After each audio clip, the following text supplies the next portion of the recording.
जम्मू कश्मीर के कई हिस्सों में लगातार 2 दिनों से हो रही भारी बारिश की वजह से अमरनाथ यात्रा को दूसरे दिन भी रोक दिया गया। जानकारी के मुताबिक बालटाल और चंदनवाड़ी रूट पर मौसम ज्यादा बिगड़ गया,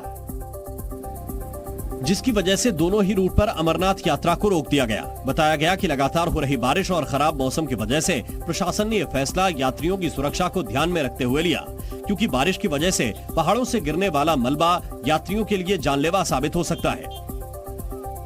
बारिश है वो हो रही है, जिसके कारण जो जम्मू श्रीनगर राष्ट्रीय राजमार्ग है वो भी बंद है। इसके साथ T3 और T5 टनल जो कि पंथियाल रामबन को कनेक्ट करती है जम्मू श्रीनगर राष्ट्रीय राजमार्ग को, वो सड़क भी जो है वो बह गई है। हालात को देखते हुए प्रशासन ने श्रद्धालुओं को बालटाल और पहलगाम बेस कैंप में ही रोक दिया, जिसकी वजह से वहां फंसे हुए श्रद्धालुओं की तादाद 10,000 के पार हो गई। 2 दिन से जो बारिश ज्यादा हो रही है, बर्फ ज्यादा है, इसके वजह से यात्रा को रुका दिया गया है। अभी 2 दिन और बताए जा रहे हैं कि 2 दिन और बंद रहेगी। साथ ही तीर्थ यात्रियों के नए जत्थे को भी जम्मू के भगवती नगर बेस कैंप से यात्रा पर रवाना होने की इजाजत नहीं दी गई। अमरनाथ यात्रा को फिलहाल रोकने की एक और वजह है, वहां कुछ जगहों पर हुई लैंडस्लाइड भी इसकी वजह है। पहाड़ों से गिरे मलबे ने वहां कई रास्तों को बंद कर दिया है,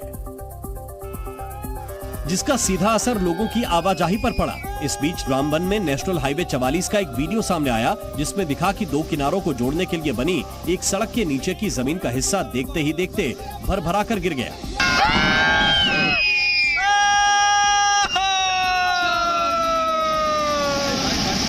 जिस वक्त सड़क के नीचे की जमीन धसी, वहां कुछ लोग भी मौजूद थे, जो समय रहते ही सुरक्षित किनारों पर पहुंच गए और दूसरे लोगों को उस रास्ते पर जाने से रोक दिया।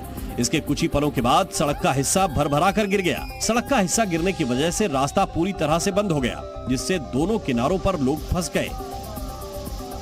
वहीं पानी के तेज बहाव में कई सड़कें भी मिट्टी के बहती चली गईं। बारिश की वजह से वहां हालात किस कदर बिगड़े, इसकी एक और तस्वीर जम्मू श्रीनगर नेशनल हाईवे से सामने आई, जहां लैंडस्लाइड की वजह से हाईवे पर पहाड़ से गिरे मलबे का ढेर लग गया और रास्ता पूरी तरह से बंद हो गया। आसमान से बरसी इस आफत का सबसे ज्यादा असर पहाड़ी इलाकों में देखा जा रहा है। हालात ऐसे हो गए हैं कि नदियों और बरसाती नालों का जलस्तर बढ़ने से शहरी इलाके पानी में डूब गए, जिसकी एक तस्वीर जम्मू कश्मीर के अनंतनाग से सामने आई, जहां लगातार हो रही बारिश लोगों की मुसीबत का सबब बन गई। बताया गया कि भारी बारिश की वजह से वहां नदियों और नहरों का जलस्तर काफी बढ़ गया, जिससे वहां बाढ़ जैसे हालात बन गए। शहर की ज्यादातर सड़कों पर पानी भर गया, जिससे लोगों का पैदल चलना तक मुश्किल हो गया और उन्हें भारी दिक्कतों का सामना करना पड़ा। इस दौरान इलाके के लोगों ने सड़कों पर भरे पानी को निकालने की कोशिश भी की, लेकिन पानी इतना ज्यादा था कि वो इसमें कामयाब नहीं हो पाए। सड़कों पर आए इस सैलाब का ऐसा असर हुआ कि कई मकानों में अंदर तक पानी भर गया, जिससे उनकी परेशानियां और बढ़ गईं। सिर्फ मकान ही नहीं, वहां मौजूद दुकानें भी पानी के इस प्रहार का शिकार हो गईं। सड़कों पर इस दौरान पानी ऐसे बह रहा था कि मानो वहां कोई नदी बह रही हो, जिसकी रफ्तार को देखकर ऐसा लगा कि वो मानो अपने साथ सब कुछ बहा ले जाएगी। बारिश और बाढ़ की मार से सिर्फ पहाड़ी इलाके ही नहीं, केरल, कर्नाटक और देश के दूसरे हिस्से भी जूझ रहे हैं, जहां नदियों का जलस्तर बढ़ने से कई तरह की मुश्किलें खड़ी हो गईं। केरल के आलापुझा में भी बारिश से हालात बिगड़ गए। पूरा शहर टापू की तरह नजर आया। लोगों के घरों में पानी भर गया।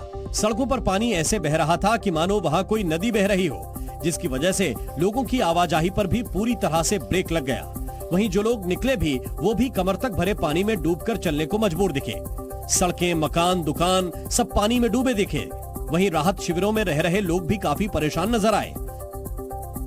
कर्नाटक के कई जिलों में भी बारिश की वजह से बाढ़ जैसे हालात दिखे। मंगलुरु में तो कई इलाके टापू बन गए। सड़कों पर सैलाब का कब्जा हो गया और मकान के मकान पानी में डूब गए।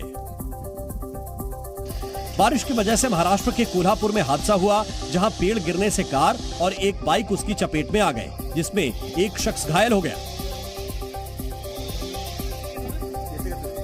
महाराष्ट्र के सिंधुदुर्ग जिले में भी बारिश का पानी वहां एक स्कूल में भर गया, जिसे वहां पढ़ने वाले बच्चे निकालते दिखाई दिए।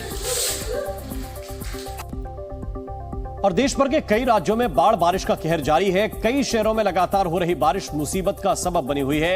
ये ताजा तस्वीरें जम्मू कश्मीर के अनंतनाग की, जहां बारिश के बाद नदी में उफान आ गया, जिसकी वजह से एक बकरी का बच्चा नदी की धार में फंस गया, जिसके बाद सेना और एसडीआरएफ ने रेस्क्यू कर बकरी के बच्चे की जान बचाई।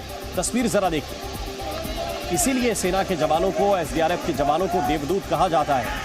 ये सिर्फ इंसानों की जिंदगी की बात नहीं है, ये जानवरों की जिंदगी बचाने के लिए भी अपनी जान जोखिम में डालते हैं, जान दांव पर लगा देते हैं। और इस बार बकरी के बच्चे को किस तरह बचाया गया, तस्वीरें आपके सामने।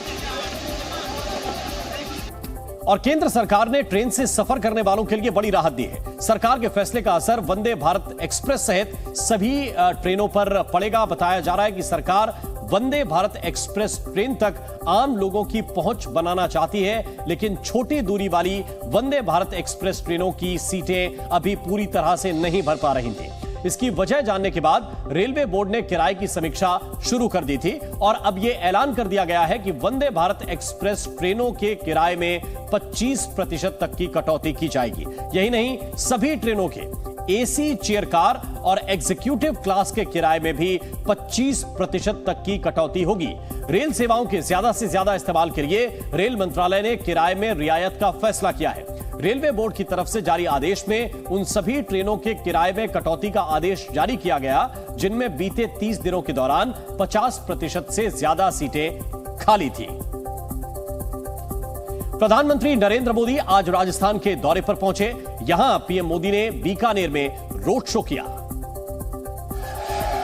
और पीएम मोदी का काफिला सड़क पर निकला तो मोदी के स्वागत के लिए सैकड़ों लोगों की भीड़ जमा थी। भारी बारिश के बावजूद बड़ी संख्या में लोग बीजेपी का झंडा लिए सड़क किनारे खड़े थे, जो मोदी मोदी के नारे लगा रहे थे। प्रधानमंत्री मोदी के काफिले के साथ कुछ लोग साइकिल चलाते हुए चल रहे थे। की दीवानगी ही है। इससे पहले प्रधानमंत्री नरेंद्र मोदी ने बीकानेर को 25,000 करोड़ से ज्यादा की परियोजनाओं का शिलान्यास किया। जब जनता का पारा चढ़ता है तो सत्ता की गर्मी उतरते और सत्ता बदलते भी वक्त नहीं लगता।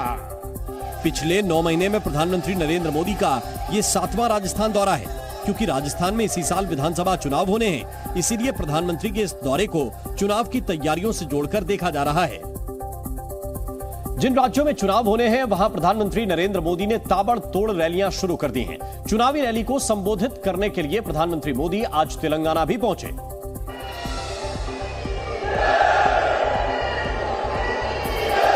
और तेलंगाना के वारंगल में एक रैली को संबोधित किया। विपक्षी दलों पर निशाना साधते हुए पीएम मोदी ने केसीआर को देश की सबसे भ्रष्ट सरकार बताया। यहाँ की सरकार ने सिर्फ 4 काम किए हैं। पहला, सुबह शाम मोदी को, केंद्र सरकार को रेगुलरली गाली देने का काम किया है। पीएम मोदी रैली को संबोधित करने आए तो उनके निशाने पर तेलंगाना के मुख्यमंत्री के चंद्रशेखर राव ही थे। पीएम मोदी ने आरोप लगाया कि यहाँ राज्य की सत्ता में जो परिवार बैठा है वो करोड़ों के घोटालों में लिप्त है।